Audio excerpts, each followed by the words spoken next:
Shalom y bienvenidos a Vía Haftaj Israel, una frase hebrea que significa amarás a Israel. Esperamos que se queden con nosotros, ya que nuestro maestro, el Dr. Baruch, nos compartirá una enseñanza expositiva de la Biblia. El Dr. Baruch es profesor titular del Instituto Zera Abraham, con sede en Israel. Aunque todos los cursos en el instituto se imparten en hebreo, el Dr. Baruch se complace en compartir esta enseñanza en inglés con doblaje al español. Para más información, visítenos en amarasaisrael.org o descargue nuestra aplicación móvil Mi Estudio Bíblico. Aquí está Baruch y la lección de hoy. En la lección de hoy, puede que pienses que has entrado a la escuela de Derecho y no a un estudio bíblico. La razón de esto es sencilla. Hemos venido aprendiendo y seguiremos aprendiendo de este pasaje conocido en hebreo como Mishpatim, que significa juicios. Y hemos visto durante las últimas semanas que Dios presenta situaciones en su Torá, en la ley, y basado en esas situaciones, se le dan instrucciones a la comunidad. Y el propósito de esto, como hemos declarado una y otra vez, es que pueda mediarse justicia. Queremos que nuestra sociedad, nuestros hogares, nuestras familias y posesiones estén bajo la justicia. Y Dios le ha instruido a los creyentes, a su pueblo, a su congregación de pacto, que ejecuten la justicia, que se involucren para asegurarse de que la justicia sea efectivamente impartida. Entonces, ¿qué reglamentos estudiaremos el día de hoy? Bien, vamos a retomar en el mismo verso con el que concluimos la semana pasada. ¿Por qué razón? Porque es el primer versículo del capítulo 22 en español, pero en hebreo realmente es el último verso del capítulo 21. Y el tema que toca tiene que ver con los mismos asuntos que estaremos analizando hoy durante la primera mitad del estudio. Así que regresaré para leerlo de nuevo y compartir con ustedes más o menos lo que hablamos al final de la semana pasada. El día de hoy comenzaremos con algunos ejemplos sobre el hurto, cuando algo es robado y cómo responder ante esa situación con el fin de ejecutar justicia. Leamos, por favor, nuestro primer versículo. Si están siguiendo en sus Biblias en español, sería el capítulo 22, verso 1. Si están siguiendo la Biblia en hebreo, o alguna versión en español pero con una tradición judía, es decir, que proviene de la posición del judaísmo rabínico, y como ellos la han traducido, sería el último verso del capítulo 21. Para efectos de simplicidad, durante la lección de hoy, asumiré que todos estamos en el capítulo 22, verso 1. Porque si un hombre roba un buey o una oveja, se lo roba y además lo degolla o lo vende. ¿Cuál es el punto? Que ya no está en su poder. Ya no puede devolverlo. Esto es importante, porque la Torá nos está enseñando algo. La restitución debe ocurrir, de ser posible, del objeto exacto que ha sido hurtado. Si no puedes devolver el objeto exacto, deberás pagar una prima. ¿Cómo lo sabemos? Noten lo que hablamos la semana pasada. Si él la degolla o la vende, si ya no está en su posesión, entonces dice 5, y esta palabra bekar significa ganado o rebaño. Aquí estamos hablando de un buey, así que debe devolverlo 5 veces, 5 vacas o 5 toros. Pero, si es una oveja, noten lo que dice, por las ovejas, debe devolverla 4 veces. El buey es un animal más escaso, de mayor valor, por lo tanto habrá un castigo mayor al de animales de menor valor. Eso es lo que la Torá nos enseña. Pasemos al segundo versículo, versículo 2. Aquí aprenderemos qué hacer cuando hay un robo en progreso. Leemos: si alguien está forzando una casa y el ladrón es hallado, cuando un maleante se mete a una casa, y la palabra aquí implica que esta irrupción está siendo realizada de una manera que, de cierto modo, es encubierta. No la ves a simple vista, o quizá en el medio de la noche. Pero como sea, este sujeto está violando una casa, haciendo un esfuerzo para meterse. Es decir, él no estaba allí antes. No se trata de una persona que sea un invitado o un huésped en tu casa, que de pronto decide robarte algo. Tú sabes que él estaba allí, y seguramente no querrás usar fuerza letal. Si tienes un invitado en casa, no esperarías que esta persona fuera una amenaza para ti. Pero, si alguien se mete por fuerza a tu casa, y en el momento en que está metiéndose tú llegas, y no sabes por qué él está allí, y utilizas fuerza letal para defenderte, ¿qué nos enseña la Torá? Dice: en lo damim, él no ha derramado sangre inocente.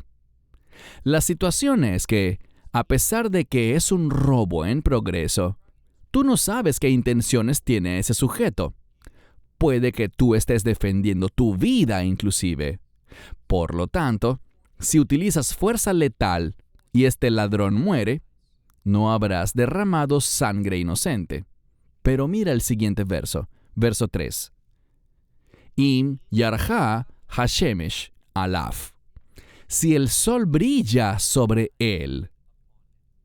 Este es un modismo para decir que si hay luz del día, o si el sol brilla, o si puedes ver claramente lo que él está haciendo, tú sabes que este sujeto solo quiere robar algo. En ese caso, no debes usar fuerza letal con el fin de defender tu propiedad. Entendamos algo. En muchos países, o en ciertos estados de los Estados Unidos, la ley permite matar a cualquier extraño que esté hurtando en tu propiedad. Pero la Torá no lo permite. Así que si eres un creyente, aunque te encuentres en un país o en un estado que te permita matar a alguien que esté robándote algo, tú, como creyente, tú, como alguien que vive de acuerdo a la verdad de este libro, no puedes utilizar fuerza letal para matar a un ladrón con el fin de defender tus bienes. Eso es lo que dice la Escritura. Entonces, si es de día, si el sol brilla sobre este sujeto, ¿qué pasa? Esto significa que la situación es clara y conocida. Y en este caso, dice, él deberá pagarle, es decir, el sujeto deberá devolver lo que ha robado. Pero si no puede hacerlo, si no puede devolverlo, ¿qué pasa? Será vendido. Este ladrón será vendido para convertirse en esclavo debido a este hurto. Y sabemos, porque aprendimos en un estudio anterior de esta misma sección, que no estamos hablando de la esclavitud como el mundo la concibe hoy en día, tomando a un ser humano y vendiéndolo como esclavo, donde terminará siendo maltratado, abusado y hasta asesinado.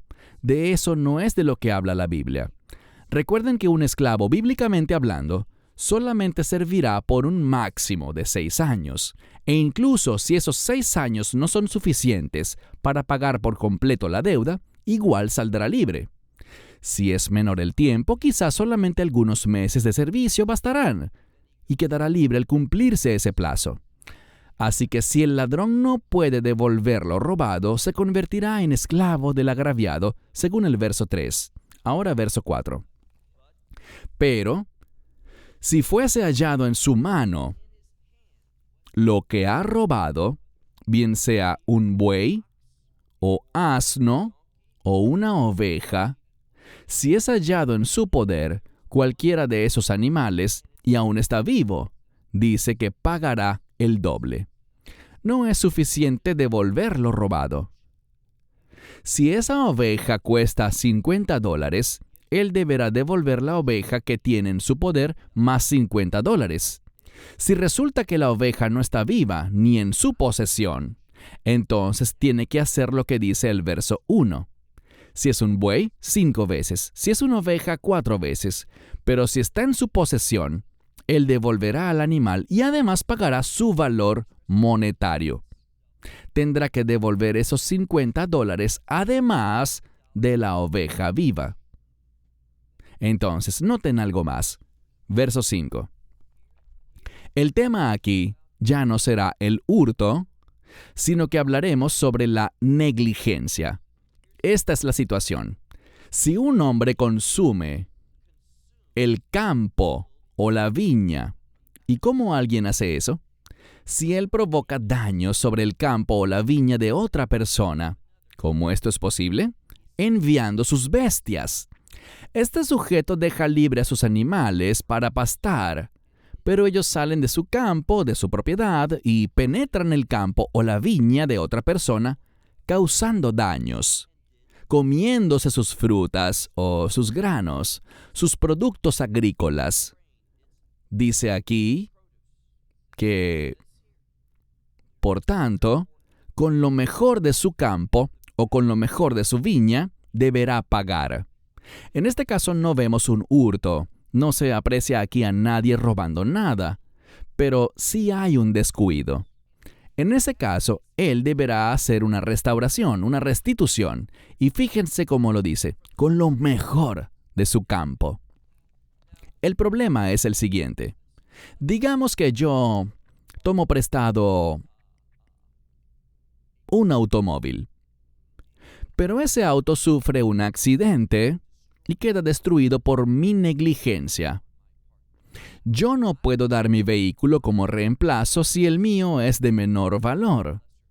Si alguien me prestó un hermoso auto del año, un modelo muy costoso, y luego del accidente yo le digo, oye, recibe mi vehículo a cambio, aunque es un vehículo viejo de un modelo mucho más barato. No. Tengo que darle lo mejor, del valor más alto. Así que si por negligencia le he causado daños a alguien más, no basta con restaurarlo con algo parecido, sino que tiene que ser lo mejor de lo mejor. Esto es lo que la Torá nos enseña, que nadie debe quedar perjudicado por mi negligencia. Debo restaurar con lo mejor posible entre su clase, con lo que el máximo de mis habilidades pueda lograr. Verso 6. Aquí tenemos otro caso de negligencia. Si se enciende un fuego y se encuentra con los espinos, esto habla de un incendio que surge y genera daños. Fíjense que los espinos no son cosas que tengan valor, pero aún así debemos lidiar con el más insignificante de los daños. O si consume el grano, o los montones, es decir, el maíz, o el campo, una porción del campo o todo el campo. Entonces, se genera un incendio por mi negligencia, he sido descuidado, prendí un fuego y este le ha causado daños a alguien más. Dice aquí que ciertamente debo pagar a aquel que fue quemado, cuyo campo fue quemado. Yo debo pagarle ya que el fuego fue mi culpa. Así que tenemos un mensaje aquí que nos habla de la negligencia. Debe haber una restitución y debemos pagar, como ya vimos, el monto adecuado. No vamos a decir, bueno, tú sabes el valor, digamos, de esta pintura. Este cuadro que te arruiné es de $100. Tal vez era una obra maestra y la restitución debe ser apropiada. Verso 7 ahora.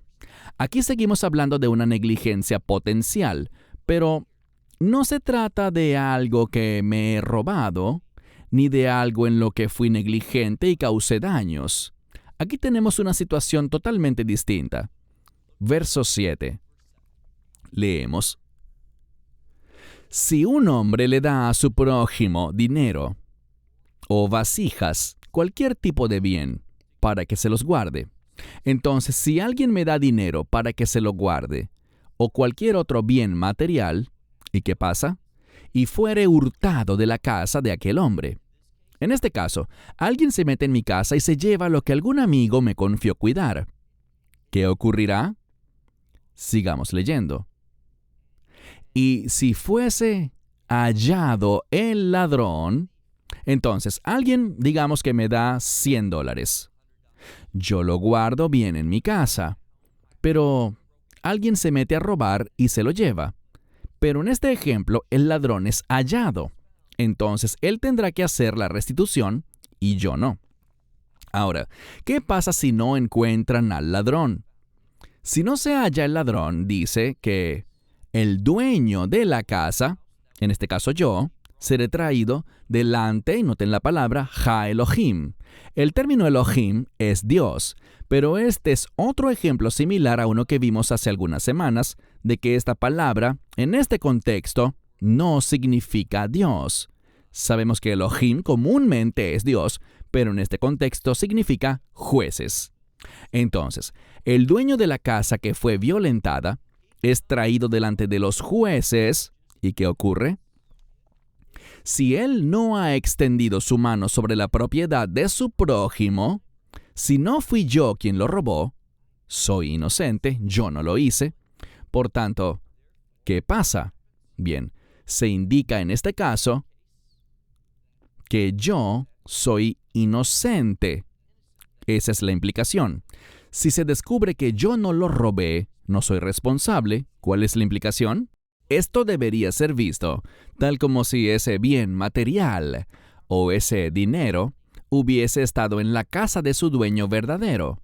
Si alguien se hubiera metido a robar allí, la pérdida sería suya. Si fue hurtado, él perdería todo.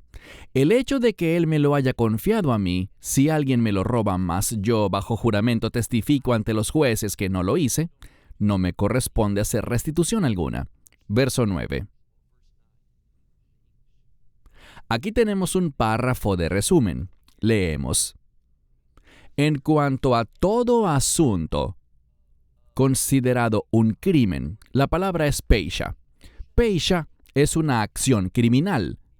También puede entenderse como transgresión, así que quizás así lo traduzca tu Biblia, pero la idea aquí no habla de pecado o transgresión en el sentido religioso nada más, sino que habla de una acción criminal. Entonces, en cuanto a cualquier clase de crimen, bien sea de un buey, de un asno, de una oveja, o de un vestido, o cualquier cosa perdida, cuando alguno dijere, este es. Ahora, este es un modismo que quiere decir que si alguien se presenta ante los jueces y declara, esta es la situación, esto es lo que ocurrirá. Dice, quien quiera que testifique tal cosa, ambos dos. Por ejemplo, si uno dice, yo le di esto y él lo perdió, fue robado, ya no lo tiene. Su contraparte explica lo ocurrido, ambos testifican. Dice, quien quiera que la corte condene, deberá pagar el doble a su prójimo. Entonces, en esta situación tenemos múltiples posibilidades. Algo desaparece. Un amigo me da $50 y me pide cuidárselos. Yo le digo a la corte, me los robaron. Yo no los tomé, jamás metí mi mano en eso. Pero algo ocurre. Este amigo mío testifica, así que ambos dan una declaración. Y a quien quiera que la corte condene, puede que sea yo, ellos me dicen, yo no creo que tu testimonio sea creíble o confiable. O, digamos que traen a otra persona y lo acusan a él. Es sospechoso del crimen y también testifica. Quien quiera que la corte señale como culpable, tendrá que pagar el doble, hacer una restitución, es decir, como vimos, tendrá que agregar al robo el mismo valor, o sea, pagar el doble. Ahora verso 10. Si un hombre le da a su prójimo un asno, un buey, una oveja o cualquier animal, y la implicación aquí es cualquier animal doméstico, para que lo cuide. Aquí no hablaremos de un crimen que ocurre, que el animal desaparece o es robado. Noten la situación, y la Torá aquí recorre por una serie de ejemplos para enseñarnos sobre distintas situaciones y cómo juzgarlas. Así que en este caso, verso 10, si un hombre le da a su prójimo un asno, un buey, una oveja o cualquier clase de animal doméstico, de ganado, para que se lo cuide, y éste muere, o nishbar. Nishbar usualmente significa roto, pero en este contexto significa lesionado. Entonces, alguien me trae un animal y me dice, ¿me lo cuidas? Y le digo, sí, te lo cuido. Pero en el transcurso de ese tiempo, el animal muere. Pero pudo haber muerto después de que yo lo devolví a su dueño, o si se lesiona, pudo haber sido lesionado después de yo haberlo devuelto. O noten la siguiente palabra, el término nishba. Proviene del término para ser tomado cautivo. Algunos lo colocan como que fue alejado o llevado de allí, pero literalmente la traducción más exacta tiene que ver con, por ejemplo, cuando un ejército viene, y se trata de esos ejércitos que llegan a saquear, se llevan un botín, unos despojos. Entonces, en este caso, lo que dice es que si esta es la situación, si un ejército llega y pasan por tu propiedad, se habrían llevado cautivo a ese animal, o si fue herido, quizá fue herido cuando lo cuidabas, o incluso pudo haber muerto cuando lo cuidabas. Así que en estos tres ejemplos, si no había nadie viendo, si nadie lo supo, en estos tres ejemplos, ¿qué pasa? Mira el verso 11. El que lo cuidaba, en este caso sería yo, debe hacer el juramento del Señor, que será entre ambos. Así que los dos testifican. Y si se comprueba o se aprecia que no extendí mi mano contra el bien de mi prójimo, si esta es la conclusión del tribunal, dice que el dueño de ese animal lo recibirá y no se le pagará. ¿Por qué? Porque, como dije, el animal pudo haber muerto en su posesión, o haber sido lesionado en su posesión, o haber sido tomado cautivo por un ejército en su posesión. Así que nada más por haber estado en mi casa, yo no estoy obligado a restituirlo. Y eso es lo que la Torá enseña. Mas, noten lo que dice el verso 12. Si es robado, si es hurtado o robado de él, deberá pagarle a su dueño. Lo que quiere decir es esto.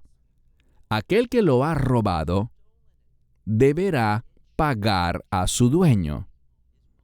Hay un par de maneras como podemos entender esto. En este caso, si el animal es robado, quizá yo fui negligente.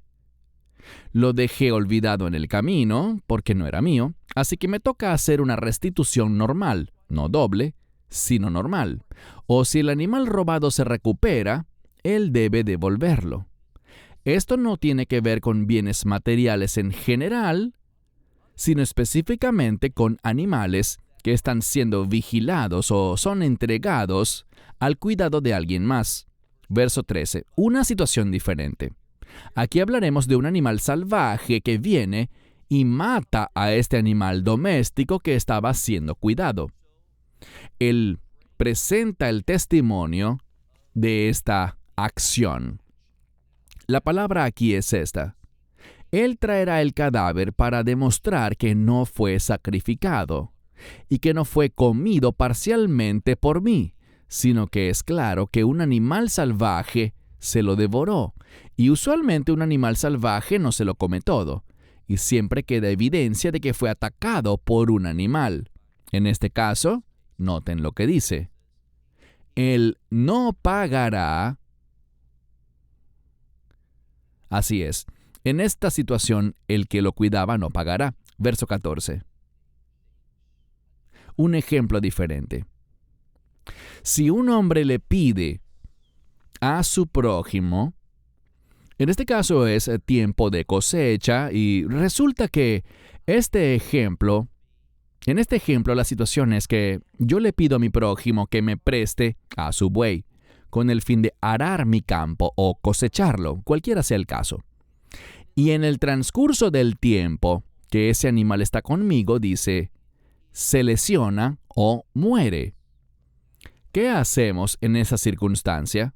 Yo lo pedí prestado, no pagué por él ni lo renté, solo me lo prestaron. ¿Y qué ocurre? El animal muere. Dice aquí, si el dueño no estaba con él debe pagar, debe hacer restitución. Así que en esta situación, me prestaron un animal, estoy trabajando con él, pero muere o sale herido. Como yo lo pedí prestado, soy responsable por él. Quizá lo hice trabajar demasiado, quizá fui descuidado y él salió lesionado, así que en este caso tengo que hacer una restitución. Pero dice aquí, verso 15, si el dueño está con él, en este caso, yo le dije, necesito que me prestes tu buey para hacer algo en mi campo, algo de lo que me debo ocupar. Y el hombre dice, yo voy y te ayudo, yo estaré allí. Él está supervisando y está atento a lo que ocurre, de modo que si estoy actuando con negligencia, él debe detenerme. Así que si bajo su supervisión el animal muere o es lesionado, no debe hacerse restitución alguna, porque él debió haber estado atento. Si yo estaba haciendo algo mal, él pudo haber intervenido. Para el último caso, pasemos al final del verso 15. Im sahir. Si yo alquilé este animal, no me lo prestaron como un favor, sino que yo le pagué al hombre por el uso de su animal. Si en este caso algo le pasa, ¿cuál es el resultado? Bien, en este caso, yo pagué. Y si el animal se lesiona o muere, dice Jubá Bescaró. ¿Él viene con qué? Bueno, yo le pagué y eso es todo lo que él obtiene. Si fue un asunto de negocios, ya yo le pagué su dinero. Ahora, si el animal se extravió, no lo sabemos, pero esta situación es distinta. Si el animal sale herido o muere, no estoy obligado a ninguna restitución en este caso. ¿Por qué? Porque es un acuerdo de negocios. Y él está consciente que al rentar o alquilar un animal, esto puede suceder. Las cosas dejan de funcionar. Las cosas se deterioran con el uso normal y llegan a dañarse. Si se trata de un asunto de negocios, y esto ocurre, no hay nada que hacer. Pasa lo mismo que si rentas un automóvil. Si yo tomo prestado un auto y algo le pasa, o si se daña, yo debo repararlo, pues quizás fue mi culpa. Tal vez fui negligente. Son cosas que pasan, pero si el auto proviene de alguna compañía de renta de vehículos y el auto se daña, entonces ellos tienen que encargarse de su auto. Es su responsabilidad siempre que no sea un accidente causado por mí.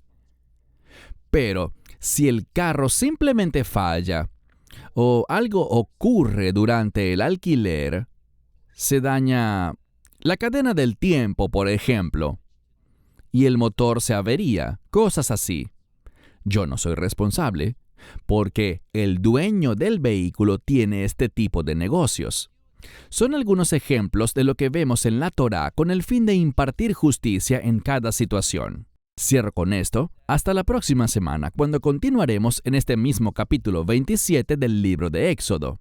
Shalom desde Israel. Shalom from Israel.